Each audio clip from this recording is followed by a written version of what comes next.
Bueno, doctor Álvaro Escayón Villa, estamos en julio de 2019 y hace aproximadamente unos 45 años asumió usted como gobernador del departamento de Bolívar con un estilo que indiscutiblemente pintó renovador.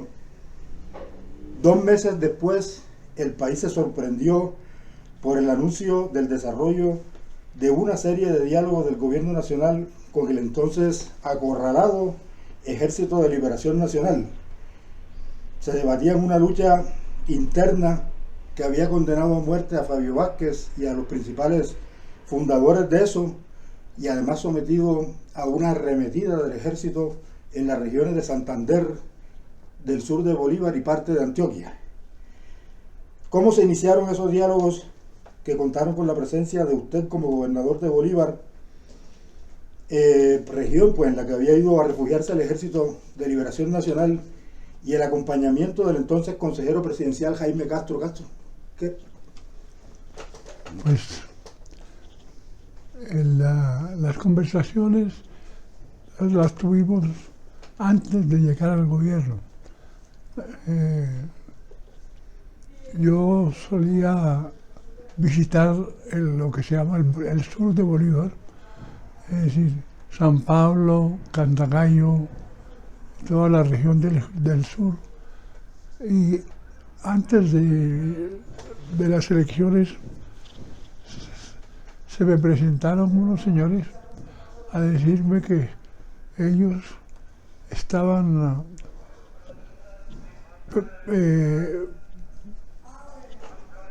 pensando que la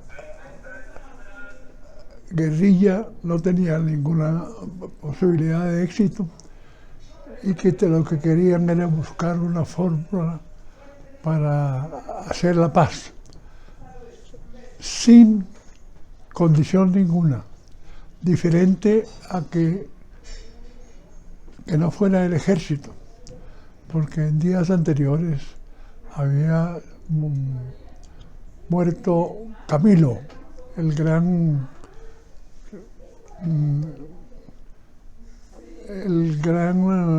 miembro de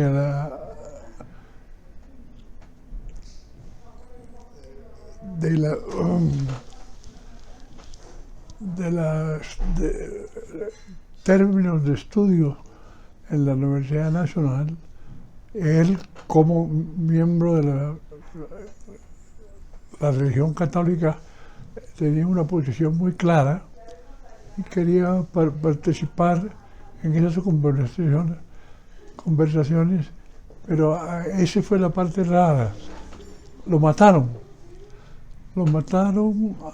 creo yo, a conciencia, y fue uno de los motivos por lo cual no se podía hacer la llamada paz. ¿Por qué? Porque el ELN había solicitado que no estuviera presente la fuerza, el ejército, que aceptaban la intervención de la Armada, de las FARC o de la policía, cualquiera de esas tres instituciones, y que era cuestión, estaban dispuestos a negociar con ellos en todos los términos necesarios. Eso creó un grave problema, porque el comandante del ejército en esa época dijo que eso no se podía aceptar porque el ejército había sacrificado muchos hombres y no era posible hacer la paz con unas instituciones que no querían la presencia del ejército. Entonces, una de las condiciones que tenemos que tener clara entonces, ¿quiénes eran los opositores de la guerrilla? Fuera fundamentalmente de los colombianos que estaban en contra de ellos porque representaban un peligro para sus intereses. Estaba la cuña de que el ejército no estaba satisfecho con las conversaciones y no querían participar en nada, o lo contrario, querían era participar ellos y que los otros no participaran, los otros miembros de las Fuerzas Armadas. Bien interesante el caso, porque como usted bien dice, más de 45 o 50 años, el país ha podido tener un respiro como lo tiene hoy, con unas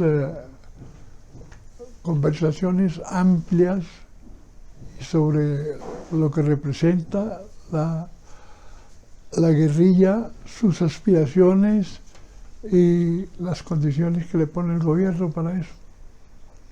Bueno, el territorio en el cual la guerrilla estaba siendo golpeada por el ejército comprendía zonas de Santander, de Antioquia y de Bolívar. Sí. ¿Por qué el gobernador de Bolívar y el doctor Jaime Castro y no los gobernadores de Antioquia y Santander, en donde había nacido y había desarrollado gran parte de su actuación el Ejército de Liberación Nacional? Bueno, fundamentalmente que fui yo el que el ELN escogió para las conversaciones en representación del gobierno, y la participación del doctor Jaime Castro se debe a que cuando estaba avanzando en unos términos, el presidente López lo nombró para que me acompañara en las conversaciones preliminares. Por ejemplo, le voy a dar un ejemplo. Yo creo que la participación, por ejemplo, de Ejército y de las Fuerzas Armadas en general, con este ejemplo verán lo claro que era. Nos conversamos sobre la base de encontrarnos en Medellín, que era el deseo de la ELN, en el Hotel de Tibara, y que no lo supiera ningún periodista ni ningún medio de comunicación diferente a las ya existentes. Una de las condiciones era esa, que no se supiera. ¿Y cuál era mi sorpresa? Que cuando llegué yo al Hotel de Tibara, después de un vuelo desde Cartagena, nos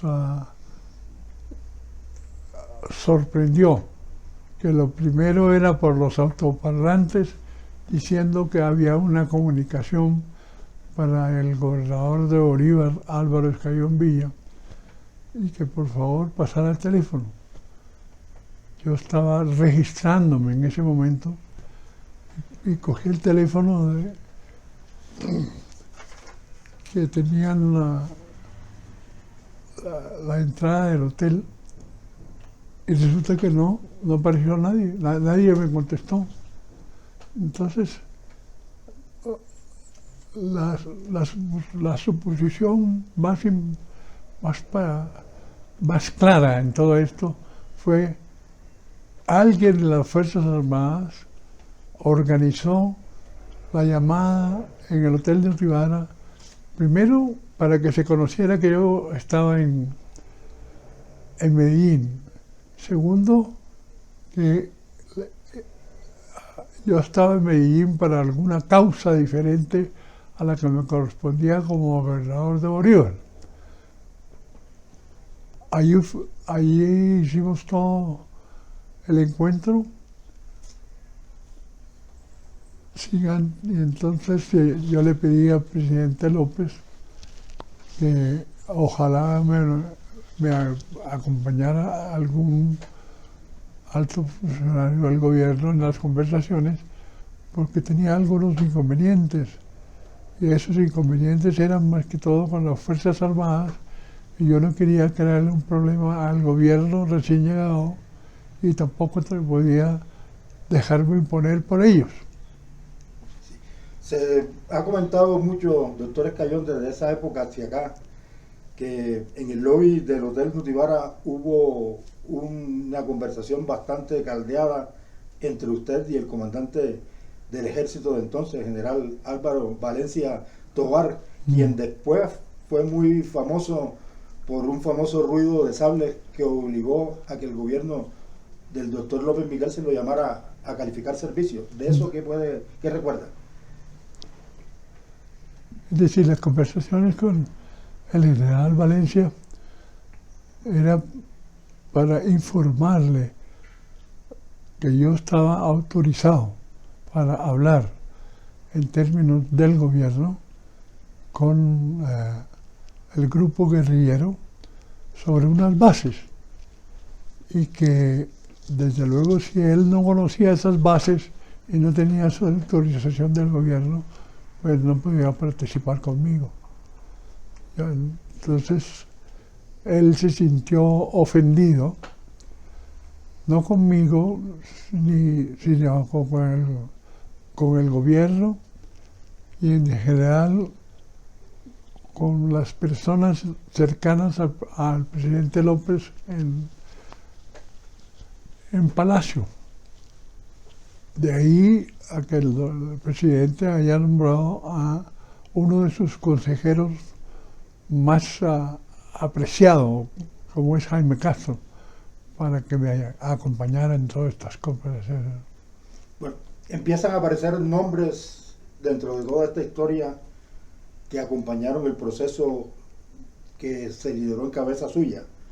Uno, promotor comunal y diputado Osvaldo Utria. ¿Quién era? ¿Por qué en ese proceso?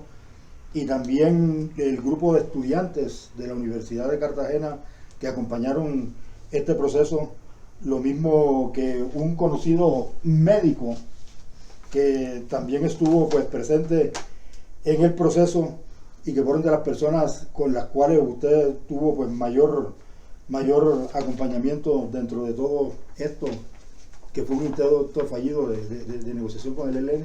¿Cuál médico? El médico se llamaba Ricardo Flores. Ajá. Sí. Sí, evidentemente. Adelantábamos las conversaciones. ¿Quién era el señor Urtra? Él se presentó. Sí. Él se presentó y me contó que la guerrilla quería conversar con el gobierno para buscar la manera de entregarse. Cuando nosotros comunicamos eso a las Fuerzas Armadas, dijeron que no. Es decir, que no se trataba de una entrega, sino que tenía que decirse que habían estado derrotados, cosa que es natural, no aceptaban los guerrilleros. Bueno, doctor Cayón, el tema de la presencia gubernamental en una zona de por siempre abandonada, ¿cómo sirvió para facilitar el proceso y cómo se decide su presencia en la zona y cómo cae en la opinión pública del país y en los medios castrenses un telegrama que envió en esos días la Presidencia de la República en la cual autorizaba la realización de los diálogos? Un telegrama que está publicado. Sí. Está publicado en la prensa. Los registros de prensa de esa época hacen referencia a ello. Sí, hacen referencia a eso. Sí. Que fue público, sí. Eso como cayó en la opinión pública. Y de qué manera, pues bueno, eso pudo ayudar o pudo entorpecer el diálogo. Bueno, yo tengo claro que en esa época uno de los grandes opositores de las conversaciones y cualquier cosa que tenía que ver con la guerrilla era el periódico El Tiempo y sus directores.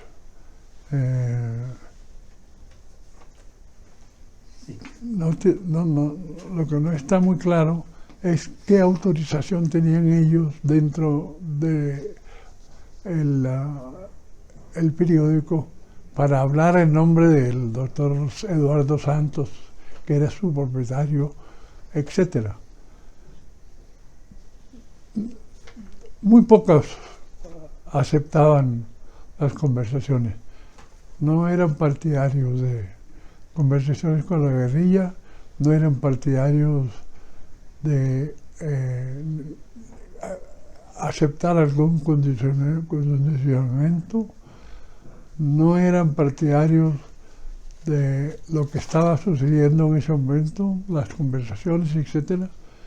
Entonces era el país en general, yo diría que bajo la influencia de los periódicos, la radio y la naciente televisión eran negativos.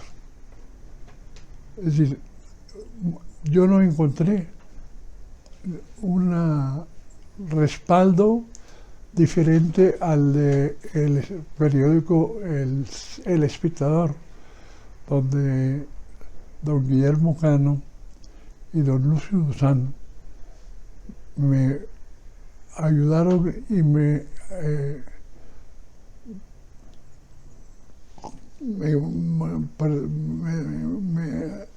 inventaron que yo debía hacer algunas cosas primero y que debía buscar cómo la opinión pública me podía respaldar. Bueno, opositores a los procesos de paz los ha habido en todos los tiempos en Colombia.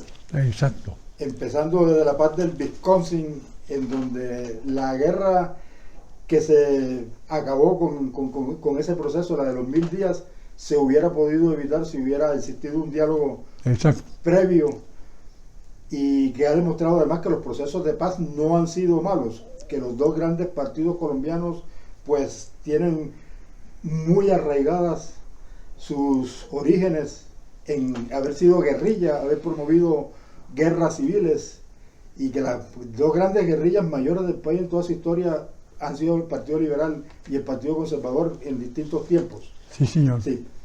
¿De qué manera, doctor Álvarez Cayón Villa, cree usted que con los nuevos métodos de presentación de estos procesos de paz, los acompañamientos internacionales, las movilizaciones masivas de personas, como se acostumbra hacer hoy, hubiera sido un poco más fácil ese proceso? Yo creo que son los tiempos. Sí. Es decir, actualmente no es posible que se tenga en reserva unas conversaciones. Actualmente no es posible utilizar los métodos de información que existen fuera de los medios conocidos. Entonces, lo que debíamos hacer y debemos hacer ahora es darnos cuenta que los tiempos han pasado, que las conversaciones actuales se pueden efectuar en diferentes espacios, que lo que se ha hecho tiene unos grandes opositores y unos grandes colombianos que lo respaldan. Entonces no es una casualidad, sino son los tiempos que han pasado. Y la presencia hoy en día, como le anoté antes, la presencia hoy en día de los diferentes términos en las comunicaciones. Sí, doctor Cayón, ¿cómo se consiguió que las tropas de los 5 batallones que actuaban en los territorios del ELN en Santander, Antioquia y especialmente Bolívar suspendieran cuando usted hizo presencia en Cantagallo, Simití, parte de lo que hoy es Santa Rosa? Y bueno, ¿qué pasó con una ausencia suya del grupo en la que se dice que tuvo contactos directos con Fabio Vázquez Castaño? Desgraciadamente, ese fue un rumor y un chisme Sí. que fomentaron Sí. para oponerse a las conversaciones que, como le habíamos mencionado, el país, por la influencia de los periódicos y de la radio, no era partidario de las conversaciones ni era partidario de la paz en ese momento. Entonces vamos a lo otro, que es cómo se puede pensar que en aquel momento teníamos unas obligaciones que no tenemos hoy, o unos medios de comunicación que no tenemos hoy, y no se usaban, pero hoy en día se pueden estar usando todos los métodos informativos para que las cosas tengan éxito. Sí. Bueno, ¿cuándo y por qué se decide hacer públicas las gestiones de paz que usted estaba adelantando, especialmente aquella famosa rueda de prensa en el Hotel Pipatón de Barrancabermeja, que fue ampliamente difundida y que causó una gran impacto en la opinión pública nacional cuando salió en la primera página del Espectador, firmada por el gran cronista político de ese periódico, Carlos Murcia? Nosotros tuvimos el informe que nos habíamos convertido en un problema para el gobierno, porque las conversaciones de paz en ese momento no se habían implementado y lo normal era que se buscara un método para que el gobierno estuviera tranquilo. Cuando tuvimos el reportaje, como dice usted, en Barrancabermeja, yo tomé la decisión de facilitar al gobierno mi salida, si era una manera de compaginarlo. Desde luego, la salida mía también tenía como consecuencia algo que estaba sonando y buscando desde hace mucho tiempo, que era la división entre los generales de las Fuerzas Armadas sobre los diferentes aspectos de la guerrilla, de los movimientos, de las conversaciones, de todo eso. Bueno, doctor Cayón, una de las banderas del movimiento revolucionario liberal desde su nacimiento, que es casi al tiempo con el ELN, la división entre las dos líneas, la línea dura y la línea blanda, la línea dura que siempre propició el diálogo con las guerrillas. Entonces, y la propuesta que hizo el doctor López en su campaña en La Dorada y en Barrancabermeja del famoso ramo de olivos. Sí. ¿Cuál fue la propuesta concreta o la respuesta concreta a la propuesta de Fabio Vázquez de entregarse para que se aclimatara un proceso de paz en Colombia? La propuesta por parte del gobierno. Sí, la propuesta el gobierno aceptó en todo momento y propició las conversaciones, no propiamente con Fabio Vázquez, sino con todo el grupo de personas en comando en el ELN. No sabemos hasta qué punto fueron unánimes o si hubo alguna división entre ellos, pero el solo hecho de que ellos estaban buscando la manera de conversar para entregarse le hubiera salvado al país de 40 o 50 años de guerra. Bueno, ¿en qué sitio se encontraban los 250 guerrilleros que proponía Vázquez entregar en un grupo de 69, 100 y los restantes con él después? Mm. En qué? La ubicación geográfica de los 250 guerrilleros que en ese momento acompañaban a Fabio Vázquez. ¿No?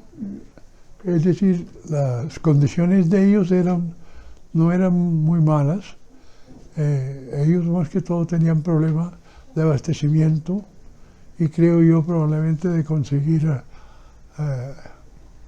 armas y municiones. Por lo demás, estaban muy bien, estaban en buenas condiciones. ¿Por qué finalmente fracasa el proceso, doctor Escayón?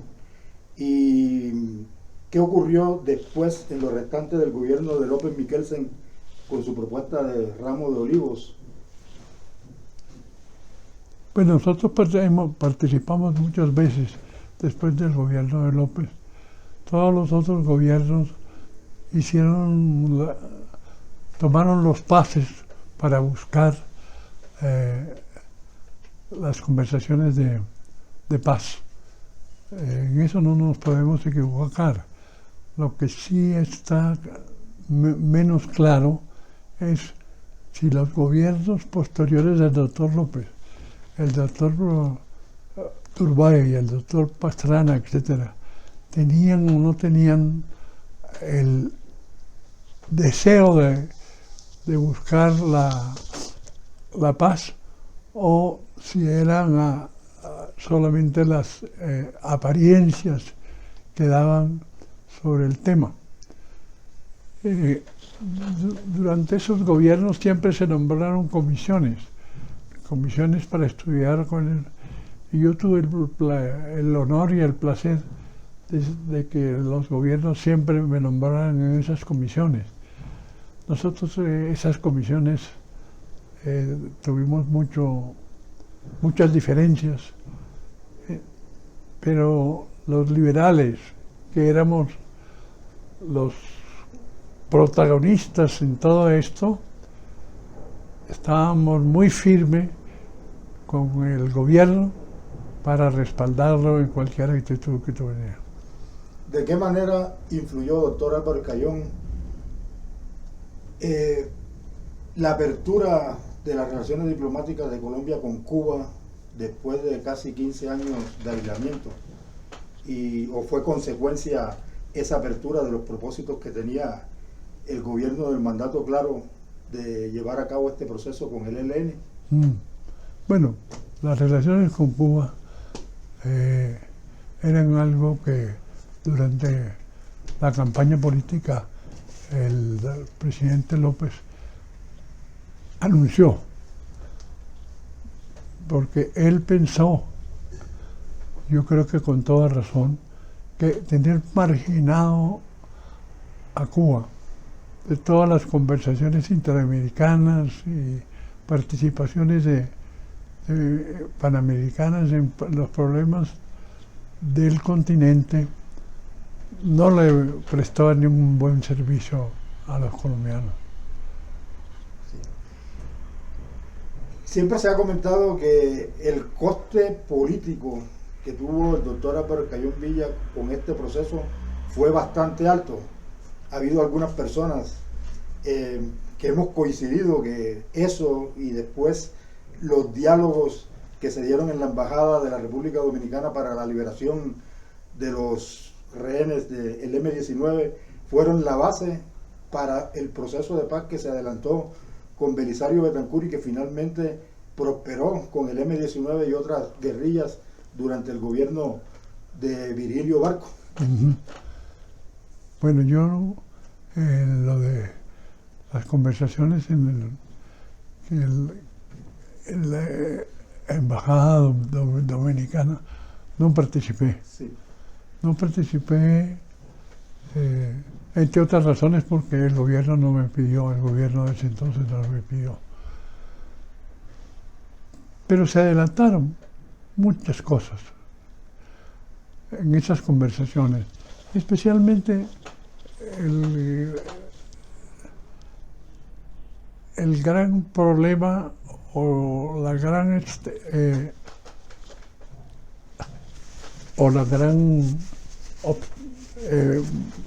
manera de obstaculizar era precisamente exigiendo la presencia de Cuba. Cuba, que había sufrido y que todavía sufre las consecuencias de su intervención en los intereses norteamericanos, no puede estar ausente en esos procesos, porque especialmente el presidente López tuvo unos acercamientos muy importantes con los cubanos, y el propio Fidel Castro buscó la manera de que tuviera mayor participación, que tuviera mayor interés y mayor seguridad de que cualquier cosa que se comprometían los cubanos, ellos iban a cumplirlas a cada día. Después de esa experiencia de hace 45 años, doctor Álvaro Escayón, anécdotas dentro del proceso, satisfacciones, sinsabores que se dieron alrededor de esa gestión suya. Las tres cosas. Yo estoy todavía muy contento de haber participado en las conversaciones. Estoy muy contento de que muchas de las personas que se opusieron e inclusive publicaron toda clase de chismes y desazones en los periódicos sobre estas conversaciones quedaron mal. Y estoy también muy satisfecho que los señores del Tiempo, que se opusieron de esta manera tan clara para todas las conversaciones y que inclusive encontraron la manera de satisfacer sus intereses diciendo que habían fracasado y que ya no valía la pena seguir conversando. Gracias al hecho de que en el Tiempo hay un personaje que es Enrique Santos Calderón, Enrique, el gran periodista que ha intervenido siempre en las conversaciones con la guerrilla y con las Fuerzas Armadas. Él es y ha sido el factor fundamental de haber tenido éxito actual las conversaciones es decir, si uno busca un personaje que haya tenido una gran influencia en las conversaciones con la guerrilla, y uno que haya intervenido varias veces para arreglar las diferencias que se podían presentar entre ellos, es Enrique Santos Calderón. ¿Qué cree usted que le falta y le ha faltado con este recuento histórico de los intentos de aproximación para una paz con el ELN? ¿Y de qué manera cree usted se podría conseguir? ¿Qué debían dejar de lado tanto el gobierno y el establecimiento colombiano como el ELN para que haya una paz? Pues yo creo que el ELN está pidiendo una cosa que yo creo que el resto del país reconoce, es todas esas regiones de Bolívar, Antioquia, Santander, etcétera, necesitan inversión en las necesidades básicas, es decir, los puestos de salud, la educación, la búsqueda de trabajo para ellos, ¿no? Eso que todos los días se quejan de que los trabajadores de Barrancabermeja siempre los traen de afuera, que no son locales. ¿no? Lo mismo pasa en muchos de los otros términos. Lo que se necesita hoy en día es que se cumplan las condiciones que firmó el gobierno con la guerrilla para satisfacer las necesidades básicas de las regiones. Mucha gente dice que es un comportamiento antinatural de los sectores liberales que a través del tiempo han sido unos palos en la rueda para los procesos de paz. Empezando, pues bueno, porque la mayor guerrilla que ha habido en este país fue el Partido Liberal, y después de la guerra de los 1000 días y el acuerdo de Wisconsin, pues se incorporaron y 30 años después eran gobierno. Sí, señor. Sí. Sí, señor. ¿Qué opina usted de eso, doctor Cayo? Tiene usted toda razón. Esa es una de las cosas básicas que la gente se olvida. La posición del Partido Liberal después de la guerra de los 1000 días, después de cómo influyó en las condiciones especiales y cómo se presentó con gran éxito, y fue el gobierno del doctor Alfonso López Pumarejo, que le dio al país el cambio en todo sentido: el reconocimiento de los trabajadores y sindicatos, el reconocimiento de los derechos de las mujeres, el reconocimiento de los hijos adoptivos, etc. Bueno, doctor Escayón, siempre se ha comentado en Cartagena que este episodio fue determinante para su salida de la gobernación del departamento de Bolívar. Y se ha comentado igualmente que, bueno, lo que se avanzó con su administración después de una rectoría, por ejemplo, en la Universidad de Cartagena, del doctor Navarro Patrón, haber llevado al doctor Carmona, Sí. de haber traído a lo que era la crema innata del espíritu revolucionario del MRL, un Argemiro Bermúdez en la gerencia de las empresas públicas, una coalición de consejos que en esa época se denominó los Doberman, con elementos de ese talante, y que el gobernador que siguió borró todo eso. ¿Usted cree, o sea, qué opina sobre todo este tema? Ahí le voy a contar dos anécdotas. Sí. Estábamos en la gobernación, Sí. y me llamó el presidente y me dijo: aquí tengo la mayoría de los parlamentarios de Bolívar que están pidiendo, primero, que el doctor Navarro Patrón regrese a tener la posición que tenía antes, y segundo, que usted reconozca la fuerza que representa para Bolívar y para Cartagena esos grupos económicos y sociales. Yo le dije al presidente, presidente, yo estoy dispuesto a conversar con quien quiera, y lo podemos hacer si están ahí en su oficina. Pregúntenle a ellos qué es lo que quieren, para qué lo quieren, porque yo tengo la impresión de que ellos estaban explotando la buena fe de los cartageneros en ese momento. Pasaron inmediatamente ellos a decirme que ellos creían que la presencia de Argemiro Bermúdez, por ejemplo, en las empresas públicas, iba a perjudicar enormemente su estabilidad económica.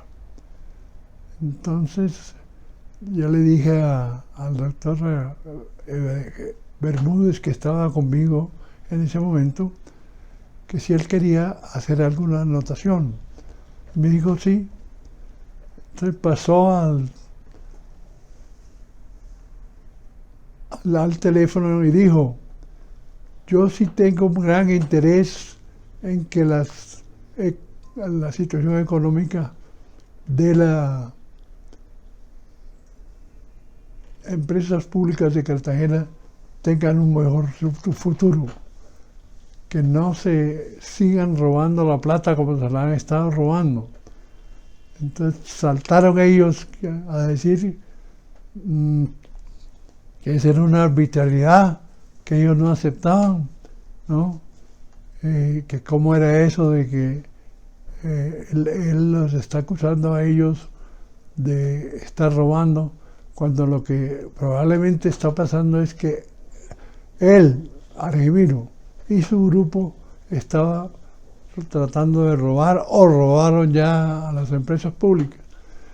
Entonces pasó a Argemiro y con una gran simpatía les dijo: no es que yo tenga interés en robar, es que ya ustedes se robaron todo, ya no hay nada aquí para robar. Bueno, luego de su salida, ¿cómo sintió la reversión de todos esos avances de personas con un espíritu bastante revolucionario, sacadas del gobierno? Por ejemplo, un 24 de diciembre, una cosa inusual, se cita un Consejo Superior de la Universidad para sacar al doctor Carmona. Sí. Se asume un certificado, un país salvo a nombre de un conocido constructor para sacar al doctor Bermúdez. Sí. Y se van desmontando, pues bueno, todos esos avances de personajes del MRL que usted dejó en el gobierno. ¿Cómo lo sintió y cómo lo interpreta? Bueno, para mí fue un gran golpe, porque yo tenía una gran fe en tanto Carmona como Argemiro, como todos los otros que nombré, que en otras circunstancias no hubieran tenido oportunidades de tener el poder y el mando. Entonces, la apertura que se hizo con el mandato claro fue esa: incluir a los excluidos. Ese fue el gran acierto que tuvimos en el mandato claro. Incluir a todos los excluidos. Piense usted, en esa época, inclusive hoy, los excluidos hoy en día son la mayor parte del país, porque hay un grupo muy pequeño que no hace sino estar explotándolo.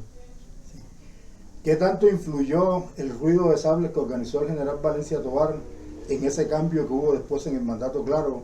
Los sucesos, por ejemplo, de septiembre del año 77 y otras actitudes del gobierno que, bueno, contradijeron de una manera pues bastante contundente lo que había sido el hilo del discurso del MRL, sí, y las posiciones del doctor López Michelsen. Sí. Bueno, ¿qué tanto influyó? Bastante, ¿no? Bastante, porque mucha gente pensó que era una gran derrota para el gobierno. No fue así, porque el doctor López tuvo la firmeza de tratar de continuar todo lo que habíamos planeado durante la campaña y todo lo que habíamos desarrollado hasta ese momento. Ellos creen que hicieron mucho. La realidad fue que no han hecho nada. Vino después de todo esto, pues bueno, la situación política del Partido Liberal, que se radiografió en una frase célebre del doctor López Michelsen: si no es Barco, no hay quien. Aquí. Para la campaña presidencial del año 86. Sí. Sin embargo, muchos analistas de la política dicen que no, que eso que él dijo en el 86 debió haberlo dicho en el 82, y que hubieran podido ser muchísimos o muchos de las personas allegadas a él, incluyéndolo a usted, especialmente por la figuración que tuvo en el proceso de paz y que fue una de las banderas del doctor Belisario Betancourt para acceder a la presidencia en el año 82. ¿Qué opinión tiene de...? Bueno, el gobierno del doctor Barco tenía el respaldo de todo el Partido Liberal. Es decir, Eso no es. Y por eso él pudo actuar como actuó como gobierno. Su gran consejero era el doctor Mario Latorre Rueda. El doctor Mario Latorre estaba al lado del presidente Barco en todas las posiciones importantes que tomaron en ese gobierno. Es decir, hasta el extremo de participar activamente en el nombramiento de los ministros y de los funcionarios de alta categoría. Y fue el que no permitió que en ningún momento hubiera vacilaciones dentro del Partido Liberal que apoyara al doctor Barco. Es decir, el doctor Barco hizo un gobierno liberal con gran éxito debido al respaldo no solamente del partido, sino de personajes como es el doctor Mario Latorre. ¿Algo más que acotar sobre este tema, doctor Escayón? ¿Algo que quiera decir que no hayamos preguntado, que no hayamos desarrollado? No, a mí me parece que hemos pasado más o menos por los mayores encuestas que todavía tiene el país. Hoy en día estamos en el mismo problema, desgraciadamente. Bueno, el gobierno se comprometió, como todos los gobiernos después del presidente Turbay, a una participación del partido minoritario en el Congreso, en los ministerios, etcétera. Y en eso estamos.